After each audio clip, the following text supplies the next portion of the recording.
حدیث سن کے آئے تو بڑے خوش تھے اور آ کر کے مجھے کہنے لگے کہ ام سلمہ آج میں ایسی بات سن کے آیا ہوں کہ تم بھی اس پہ عمل کرو گی تو اللہ تمہیں بڑا ہی اجر عطا کرے گا۔ میں نے کہا سنائیے، تو کہنے لگے آج کریم محبوب علیہ السلام نے کہا ہے کہ جس پر کوئی مشکل آئے اسے کہنا چاہیے انا للہ و انا الیہ راجعون، تو اللہ تعالیٰ نے جو چیز اس سے لی ہوگی اللہ اسے بہتر اسے عطا کر دے گا،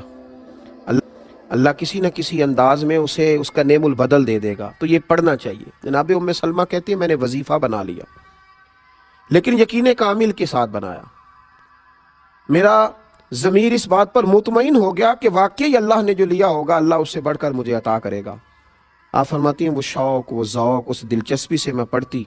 اور میں نے اس کا ایک بار نہیں 20 بار تجربہ کیا کہ میں جب بھی اس کو پڑھتی تو میرا جتنا نقصان ہوا ہوتا اس سے بہتر چیز اللہ مجھے عطا کر دیتا۔ فرماتی ہیں مجھ پر ایک ایسی مصیبت آئی جو میں کبھی سوچ نہ سکتی تھی، مہر